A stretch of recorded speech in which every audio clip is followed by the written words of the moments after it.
సర్వవ్యాపి యేసు నీవే, గొప్పది నీ ఆలోచన, గొప్పది నీ ఆలోచన, మహాదేవుడవివే, నాదిని విశ్వాస్యత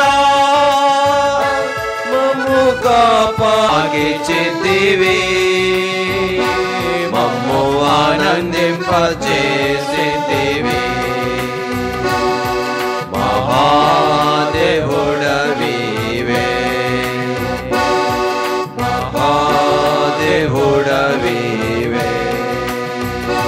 సర్వదర్శి సర్వజ్ఞాని, సర్వదర్శి సర్వజ్ఞాని, సర్వవ్యాపి యేసు నీవే, సర్వవ్యాపి యేసు నీవే,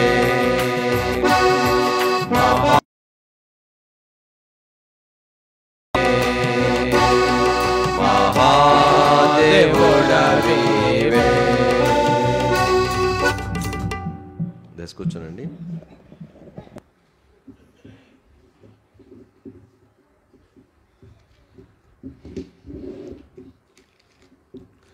ఈ దినాలలో మనం సారథ్య సంఘ వాగ్దానాన్ని కొంతమేర ధ్యానం చేస్తూ ఉంటున్నాం.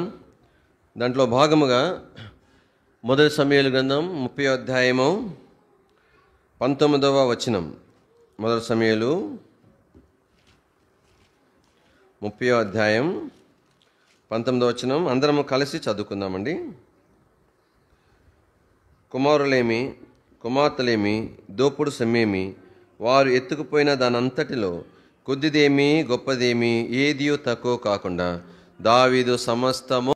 కానీ దినాలలో దేవుని యొక్క ఉద్దేశం ఏంటంటే మనము ఏ ఒక్కటి కూడా మినహాయించబడకుండా అంతా కూడా సంపాదించుకోవాలి. ఏ ఒక్కటి కూడా పోగొట్టు కొనట అనేటువంటి దేవునికి ఏముండో చెప్పండి, ఇష్టము లేనే లేదు. ఉదాహరణ చూడండి, భౌతికమైన విషయాలు కూడా అట్లానే. పేతురు అపోస్తలుడు చెరసాల్లో ఉన్నప్పుడు మంచి ఫుల్ నిద్రలో ఉన్నాడు, డీప్ స్లీప్ అన్నమాట. తెల్లారితే ఆయనకు ఉరిశిక్ష మరణశిక్ష వేయాలా, మనోడు మాత్రం హాయిగా నిద్రపోతున్నాడు. ఎంత మత్తుగా నిద్రపోతున్నాడంటే దోత వచ్చి లేపినాడు. లేపితే చెప్పులు వేసుకోవడం మర్చిపోతే చెప్పులు వేసుకోమని చెప్పినాడు. తర్వాత ఏం మర్చిపోయినాడంటే చెప్పండి, పైన టవలు అది మర్చిపోతే దోత అది కూడా చెప్పినాడంట. అంటే అది వేసుకోకపోతే ఏమవుతుంది అంటే ఏది కూడా పోగొట్టుకోవడం ఇష్టం లేదు. అందుకని దావీదు యొక్క జీవితంలో ఈ వాగ్దానం ఇచ్చుట్లో తను పోగొట్టుకున్న వాటిని సమకూర్పుకొరకైన వాగ్దానం. దానికంటే ముందుగా ఇంకొక తలంపని మనం జ్ఞాపం చేసుకుంటున్నాం. కానీ దావీదు సంపాదించుకున్నటువంటి సంగతుల విషయమై జ్ఞాపం చేసుకుంటున్నాం. కానీ కొన్ని క్లుప్తంగా కొన్ని తలంపులు జ్ఞాపం చేసుకున్నాం. కానీ గత వారం జ్ఞాపం చేసుకుంటా వచ్చినాం. దావీదు దేన్ని సంపాదించుకున్నాడు చెప్పండి, ఆరాధికుడుగా ఉండటానికి సంపాదించుకున్నాడు. కాబట్టి మనం అందరం కూడా దేవుని కొరకై అలాంటి ఆరాధికులుగా ఉండాలని, ఆరాధించేవారుగా ఉండాలని, అదే సమయంలో ఆరాధికులుగా సిద్ధపరచబడాలని దేవుడు కోరుతూ ఉంటున్నాడు. తర్వాత దేవుని వాక్యంలో ఇంకొక మాట మనం జ్ఞాపం చేసుకుంటా వస్తే దావీదు యొక్క జీవితంలో మరి ఎప్పుడైతే ఆ గొల్యాతు ఇశ్రాయేల్ ప్రజలకు విరోధంగా తను వస్తాడో ఆ సందర్భం మనకు కనబడుతుంది. దావీదు అక్కడ అందరూ గడగడ వనిపోతూ ఉంటాడు. దావీదు వచ్చి నేను అంత పోరాడతానని చెప్తాడు. అరే సౌలు అంటాడు, నువ్వు చిన్నోడివి, నీకు అసలు కత్తి పట్టుకునే చేత కాదు, వాడు చిన్నప్పటి నుంచి అన్నీ నేర్చుకున్నవాడు అనంటే లేదు లేదు దేవుడు నా సహాయపడినాడు, నేను వెళ్తానని చెప్పినాడు. అయితే ఒక మాట అన్నాడు, యెహోవా నామమును బట్టి నీ మీదకి వస్తానన్నాడు. దానికంటే ముందుగా వాస్తవానికి యెహోవా నామమును బట్టి దావీదు గొల్యాతు మీదకి వెళ్ళాడన్న దానికి ముందుగా మరొక కారణం ఉంది. కానీ అలాంటి ప్రేరేపణ, అలాంటి ధైర్యము దావీదుకి ఎలాగొచ్చింది? అలా రావడానికి ఒక ప్రాముఖ్యమైన కారణం ఉంది. రండి దేవుని యొక్క వాక్యం మొదటి సమూయేలు గ్రంథము 17వ అధ్యాయము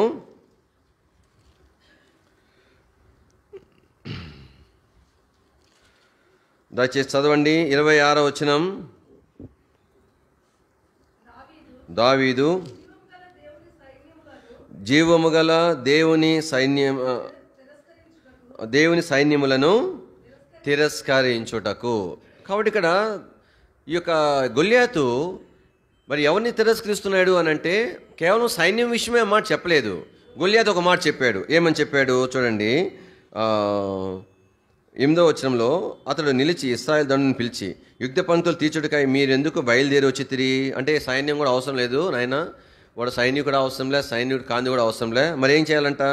నేను ఫిలిస్తీయుడని కానా, మీరు సౌలు దాసులు కారా, మీ పక్షముగా ఒకనని ఏర్పాటు చేసుకున్న ఎదుగురండి.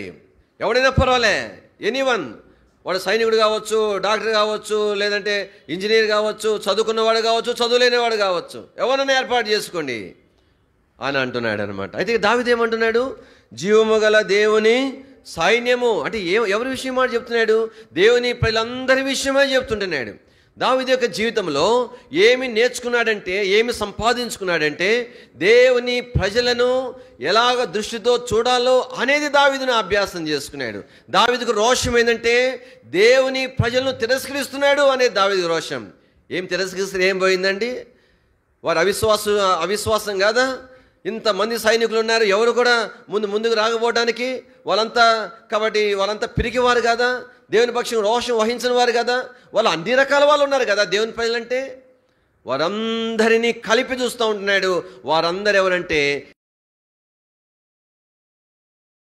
సందర్భము 36వ వచనంలో అదే మాట రాయబడి ఉంటుంది. నీ దాసుడైన నేను ఆ సింహమును ఎలుగుబండిని చంపితేనే, జీవము గల దేవుని సైన్యములను తిరస్కరించిన. దాని తర్వాత 45వ వచనం, దావీదు నీవు కత్తియు నా మీదకి వచ్చుచున్నావు, అయితే నీవు తిరస్కరించినటువంటి ఇశ్రాయేలీయులకు ఆయన సైన్యాధిపతి. కాబట్టి దేవుని వాక్యంలో ఒకసారేమో కాబట్టి గుంపులో ఉన్నప్పుడు చెప్పాడు, రెండో సందర్భంలో సౌలుతో చెప్పాడు, మూడో సందర్భంలో నేరుగా మరి ఆ గొల్లియాతుతో చెప్తున్నాడు. కారణం ఏంటంటే ఈ దావీదు యొక్క రోషం ఏంటంటే దేవుని ప్రజలను తిరస్కరిస్తే తట్టుకోలేడంతే. వారు ఎర్రవంటివైనా కావచ్చు కాక, బలహీనులు కావచ్చు కాక, ఎవరైనా కావచ్చు కాక, అభ్యాసం చేసుకోవాల్సింది ఏంటంటే దేవుని ప్రజలను దేవుని ప్రజలుగా ఎంచటము అనేది అభ్యాసం చేసుకోవాలి. దేవుని ప్రజలకు ఎలాంటి స్థానము నీ హృదయంలో, నీ జీవితంలో, నీ వైఖరిలో నేను ఇవ్వాలో తెలుసునా? దేవునితో సమానమైన స్థానం ఇవ్వాలా. పరిచయమైన వచ్చిన భాగమే ఉపవాస ప్రార్థన కూడా గుర్తు చేసుకుంటున్నాము. ఎఫెసీయులకు రాసిన పత్రిక 1వ అధ్యాయము, ఎఫెసీయులకు రాసిన పత్రిక 1వ అధ్యాయము 15వ వచనం. ఎఫెసీ 1:15, ఈ హేతు చేత ప్రభు అయిన యేసునందలి విశ్వాసమును గూర్చియు పరిశుద్ధుల అందరి ఎడల, ఇంకా ఏం మినహాయింపు లేదు, వాళ్ళు ఎవరైనా కావచ్చు కాక, చదువు ఉన్నవాళ్ళు, లేనివారు, తిక్కలోళ్ళు, మెంటలోళ్ళు, వెర్రోళ్ళు, అర్థమవుతుందా, ధనవంతులు, ఏమీ సరైన వస్త్రాలు కూడా లేని దరిద్రులు ఎవరైనా కావచ్చు కాక, ఏమంటాడు? పరిశుద్ధులందరైతే ఉపయోగించినాడు అపోస్తలుడైన పౌలు. దేవుని ప్రజల విషయంలో కూడా అదే విశ్వాసం అనే పదాన్ని ఉపయోగిస్తూ ఉంటున్నాడు. అందుకనే దేవుని వాక్యంలో జ్ఞాపం చేసుకోవాల్సింది ఏంటంటే, నేను ఏమి సంపాదించుకోవాలా? దేవుని ప్రజల విషయమై నా యొక్క వైఖరి ఎలాగుండాలో దాన్ని సంపాదించుకోవాలా. అయితే కావచ్చు కాక, ఒకవేళ నా సహోదరుడు, నా సహోదరి ఒక విషయంలో బలహీనరాలు కావచ్చు. ఏమంటారంటే ఆ బలహీనత విషయం, ధనవంతుడు కొడుకు నీ కొడుకును కూతురును తిరస్కారంగా ఒక మాట అన్నాడు అంటే ఏం చేస్తారండి తల్లిదండ్రులు? ఏం పని అన్నవారా నా కొడుకుని? తిన్నామా? ఏదన్నా తప్పు ఉంటే మన పిల్లలు ఎవరన్నా అంటే రోషం మధ్యాహ్నంగా మాట్లాడటానికి, వారి గురించి ఏమంటారంటే చిన్నతనంగా చూడటానికి. కొంతమంది అంటే అబ్బా విపరీతమైన అభిమానం, మంచిది తప్ప, అది తప్పని కానీ చెప్పను, ఎంతనే పెంచుకో. అది కొంతమంది అంటే ఎంత తిరస్కారమో, ఏంది ఆయన అంటాం, ఆయన మాట్లాడేది ఏంది అంటారు. అరే ఆయన మాట్లాడేది నువ్వు మాట్లాడేది ఏంది మాట్లాడతారు. నీకెంత అధికారం ఉందో ఆయనకి అంతే అధికారం ఉంది, నీకెంత అధికారం ఉందో ఆమెకు అంతే అధికారం. దేవుని బిడ్డలు వాళ్ళు ఒకవేళ పొరపాటు అవ్వచ్చు, ఆ విషయం మాట్లాడు. అయ్యా సోదరుడా, ఈ మాట నువ్వు అనడం పొరపాటు అంతే, అంతేగాని నువ్వు నోరు ఎత్తకూడదంటే ఏమర్థం? అది దేవుని వాక్యంలో దావీదు తన జీవితం తెలిసిన అపోస్తలుల కార్యాల్లో దావీదు అధికారము చేసినాడని రాయబడలే. గొప్ప అపోస్తలుల కార్యములు 13వ అధ్యాయము అపోస్తుల కార్యములు 13వ అధ్యాయం 36వ వచనం. అపోస్తుల కార్యములు 13వ అధ్యాయము. దావీదు దేవుని సంకల్పము చొప్పున తన తరం వారికి ఏం చేశాడంట? అది ఎంత పెద్ద మాట! అది సేవ చేయించుకోవాల్సిన స్థానం. అది రాజు అతను ఏం అంటే అర్థం ఏంటి? తను ఏమి చేసినా ప్రతి ఒక్కడి కూడా దేవుని ప్రజల కొరకై అది సేవగా భావించినాడు, ఆధిక్యతగా భావించినాడు. వారి క్షేమం కొరకు చేయాలి, అందుకొరకే దేవుడు రాజుని చేసినాడు, అందుకొరకే నన్ను ఉంచినాడు అనేది దావీదు యొక్క ఉద్దేశం. ఎంత శ్రేష్టమైందో చూడండి. నేను ట్రైనింగ్ అయిన సేవకుడు ఎప్పుడు చెప్తుండేవాడు, కాన్వికేషన్కు ఆయన వెళ్ళినప్పుడంట, మరి ఒక కుష్టి వ్యాధి కలిగినటువంటి ఒక విశ్వాసి వచ్చినాడంట. ఏమంటారంటే ఆ యొక్క హెబ్రోన్లో వస్తే ఒక ఫారినర్ చూసినాడంట. చూసి ఏం చేశాడంట తెలుసండి? పరిగెత్తుకొని పోయి ప్రైజ్ ది లార్డ్ బ్రదర్ అని చెప్పి ఆ చీమంతా కారుతూ ఉంటే ఆ చేతులతో షేక్ హ్యాండ్ ఇచ్చి కౌగిలించుకోనంట ఆ మనిషిని తీసుకొని వచ్చి ట్యాబ్ దగ్గరికి తీసుకొచ్చి శుభ్రంగా గాయాలన్నీ కడిగినాడంట. ఆయన ఏడుస్తాడు. ఎంతటి ప్రేమ అండి! అయినా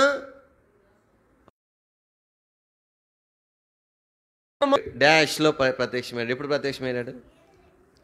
మీకు ఆప్షన్స్ ఇస్తాను. దర్శనములో, కలలో. చెప్పండి. సొలొమోనుకు దర్శనంలో ప్రత్యక్షమైనాడా, కలలో ప్రత్యక్షమైనాడా?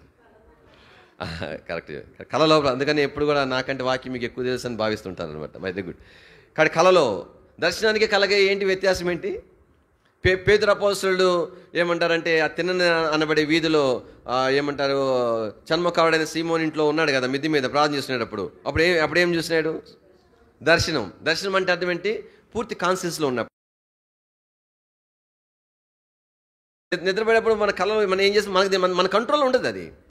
కళలో కూడా సొలొమోను కళలో కనబడితే కళల్లో కూడా సొలొమోను ఆశ ఏంటి చెప్పండి? దేవుని ప్రజలు, దేవుని ప్రజలు, దేవుని ప్రజలు. అరే అంటే ఎంతగా దేవుని ప్రజలు సొలొమోను దేవుడు ఏర్పాటు చేసిన ఆ ఏర్పాటులో ఒక ప్రాముఖ్యమైన కారణం ఏంటంటే సొలొమోను హృదయంలో దేవుని ప్రజలకు అలాంటి స్థానం ఉంది. ఎంత స్థానం ఏర్పాటు చేసుకున్నాడంటే కళలో కూడా అదే మాట అన్నాడు. దేవుని వాక్యంలో మనకు తెలిసిన వచనమే అయినా జ్ఞాపకం చేసుకునే అధ్యాయము 8వ వచనం. నీ దాసుడైన నేను నీవు కోరి కొనిన జనుల మధ్య ఉన్నాను. ఎదుట సింహాసనం మీద లేదు. ఏమన్నాడు చెప్పండి? నీవు కోరి కొనిన జనుల అంటే నీవుకు నాకున్న అర్హత ఏంటో తెలిసిన? దేవుని ప్రజల మధ్యలోకి రావడానికి నీకు నాకు అర్హత లేదు. వాళ్ళు దేవుని ప్రజలు. నువ్వు ఎంతటి వాడైనా కావచ్చు, నేను ఎంతటి వాడైనా కావచ్చు, నువ్వు ఎంతటి దానమైనా కావచ్చు. దేవుడు మనకిచ్చిన ఆధిక్యత ఏంటంటే మనల్ని పిలుచుకుంటే మాత్రమే కాకుండా జీవితం అంతా దేవుని ప్రజలకు పాదసేవ చేయాలి మనం. అర్థమైందా? వాళ్ళ తిన్న ఎంగిలిపెట్లు గడగాల, వారి కొరకు ఏర్పాట్లన్నీ చేయాలి, వారి ఆత్మీయ జీవితం కొరకు అవసరమైనంత చూడాలా. అందుకని దేవుని వాక్యంలో సొలొమోను దావీదు సంపాదించుకునేది ఏంటంటే దేవుని ప్రజల తన వైఖరి. అందుకని దేవుని వాక్యంలో చూస్తాం. సంఘములో దేవుని యొక్క సంఘము ఏం చూడాలి చెప్పండి? దేవుని సంఘం విషయమై క్షేమాభివృద్ధి. ఏంటి చెప్పండి? క్షేమాభివృద్ధి. దయచేసి చూడండి అపోస్తుల కార్యములు చెప్పండి. ఎఫెసీయులకు రాసిన పత్రిక 4వ అధ్యాయం. ఎఫెసీయులకు రాసిన పత్రిక 4వ అధ్యాయము. ఈ నిర్ణయం వలన, ఈ మాట వలన, ఈ విధానం వలన దేవుని ప్రజలకు ఏమంటారు? అభివృద్ధికి ఉపయోగపడేదనా అని ప్రశ్నించుకోవాలా వారు అన్నాడు. ఎంత కఠినమైన మాటలో చూడండి. తలంపు ఏంటంటే ఈ చివరి దినాల్లో, అంత్య దినాల్లో ఏ సంఘము అభివృద్ధి కలగాల, మేలు కలగాల. అర్థమవుతుందా? కాబట్టి ఇదేనొక వాక్యలో ఇంతతో నేను ముగిస్తాను. దావీదు యొక్క జీవితంలో దావీదు ఏమి సంపాదించుకున్నాడంటే దేవుని ప్రజలకు ఎలాంటి స్థానం ఇవ్వాలో అది సంపాదించుకున్నాడు. ఈ దినాల్లో ఈ సంపాదన నీకు నాకు ఉందా అని, ఈ వైఖరి నీవు నేను కలిగి ఉన్న విశ్వాస ట్రాన్స్ఫర్ అయిపోతుంటేనంట ఆ సామాన్ లోడ్ చేయడానికి ఈయన కూడా పోయి ఒక మంచం మోసుకుంటూ పోయినాడంటే ఈయన. చూడండి ఎలాంటి వైఖరి చూడండి. దేవుని ప్రజలెడలా మనం నడుచుకోవాల్సిన రీతి అది కాదు. ఈ గ్రహింపుతో మనం దేవుని యొక్క కృప కోరుకునే కొలది కొంత మేరైన దావీదు వలె మనం సంపాదించుకోవడానికి ప్రభు మనకు సహాయపడతారు. రండి ప్రార్థన చేస్తాం. ప్రేమ స్వరూపిణి మా తండ్రి, పరిశుద్ధమైన దేవా, నమ్మదైన మా ప్రభా, మీ ఘనమైన ఉన్నతమైన పరిశుద్ధమైన నామమును బట్టి స్తోత్రాలు చెల్లించుకుంటున్నాం. మీ లేఖన భాగాన్ని బట్టి స్తోత్రములు. దావీదు తాను సంపాదించుకునేటువంటి సంగతులు ప్రభా కొంతమేర మీరు మాకు జ్ఞాపం చేస్తూ వచ్చిందని బట్టి స్తుతిస్తుంటున్నాం. ప్రభా నిత్యం మా తండ్రి ఎన్నోసార్లు ప్రభా తండ్రి మీ ప్రజలు నష్టపోయే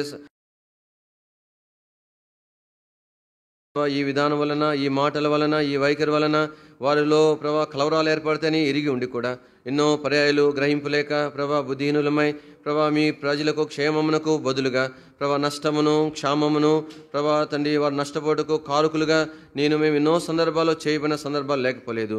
ప్రభా తండ్రి సిగ్గుతో వస్తున్నాం, క్షమించమని అడుగుతున్నాం. ప్రభా తండ్రి మా చూపును దయచేయండి, మా కన్నులు తెరవు చేయము. ఇలాంటి దృష్టి, ఇలాంటి విధానము, వైఖరి మాకు అనుగ్రహించండి. దావీదు వలె చివరి దినాల్లో మీ ప్రజలకు ప్రభా తండ్రి మీ కుమారులు కుమార్తెలైన వారికి సేవ చేసే ఆధిక్యత మేము కలిగి ఉందుముగాక. ప్రభా తండ్రి వారి క్షేమం కొరకు ప్రార్థించేవారుగా, వారి క్షేమం కొరకు, వారి ఆత్మీయ అభివృద్ధి కొరకు, వారి సంపూర్ణంగా చేపట్టు కొరకు మేము పాటుపడుదుముగాక. అంగీకరించము మా ప్రార్థన తండ్రి, మమ్మల్ని జ్ఞాపం చేసుకుని యేసు నామములో ప్రార్థించి వేడుకుంటున్నాం తండ్రి, ఆమేన్. కూర్చోనండి. తర్వాత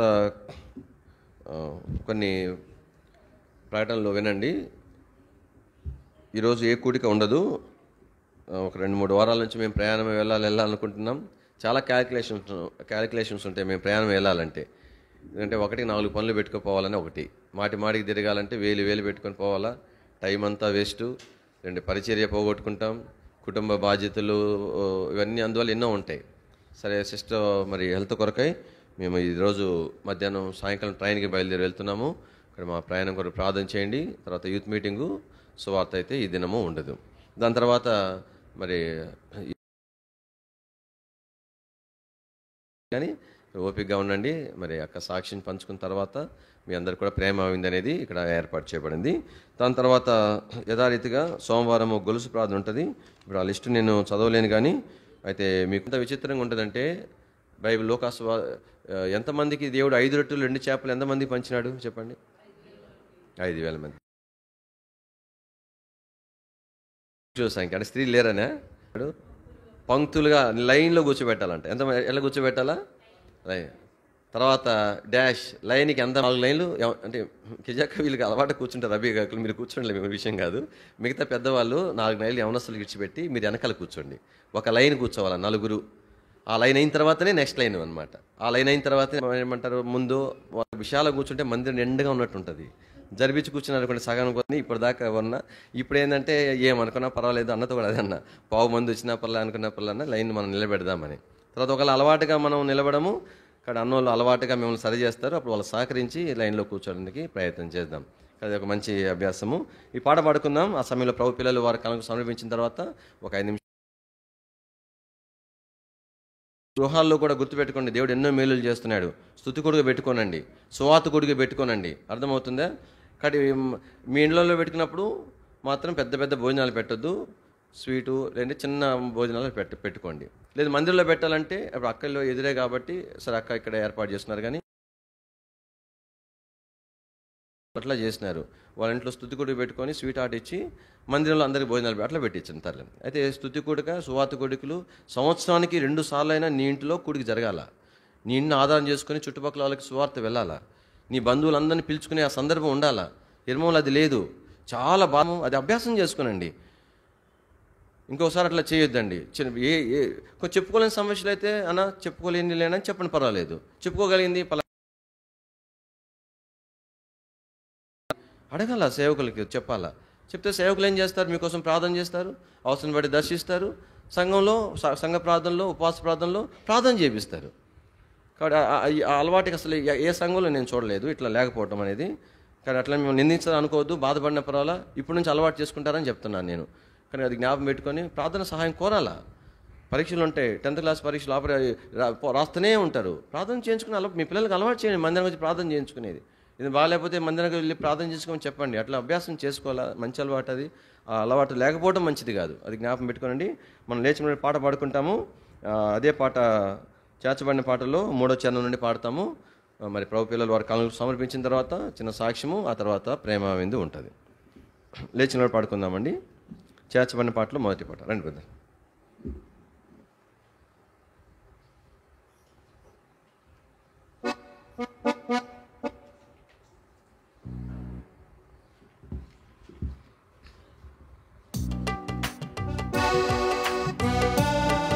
దేవుడవీవే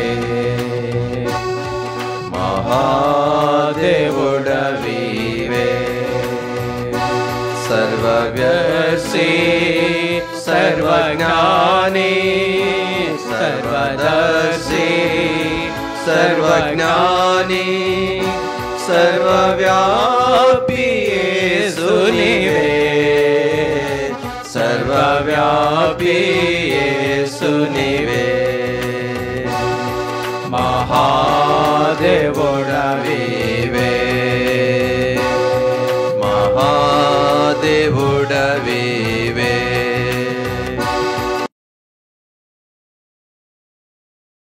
చిత్తిమి ప్రత్యేకతను ఎన్నోసార్లు నిన్ను దుఃఖ పెట్టితిమి సంగక్రమముగా నష్టపోతిమి మధు నెపములను పాపుము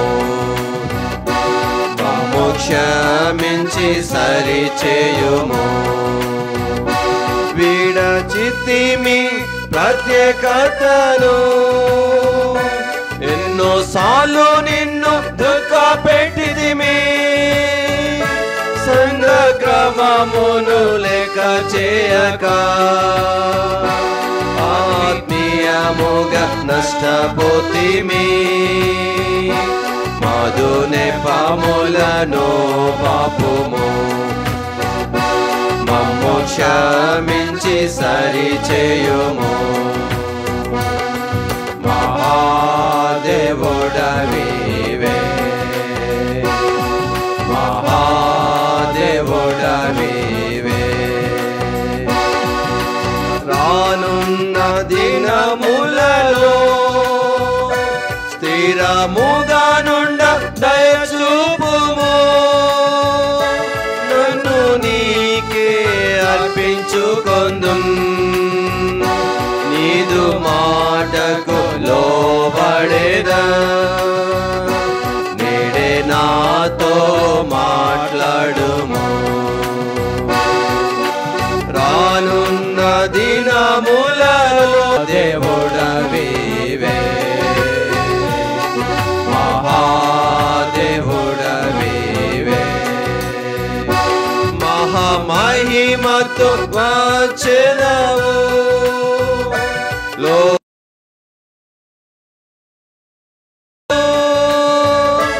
సంపూర్ణముగా నన్ను సిద్ధపరచుము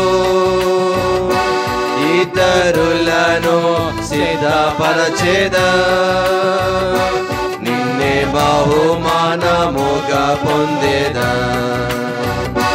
మహామహిమతో వచ్చెదవు లోకము నిన్ను చూడజాలదు సంపూర్ణముగా సిద్ధపరచుము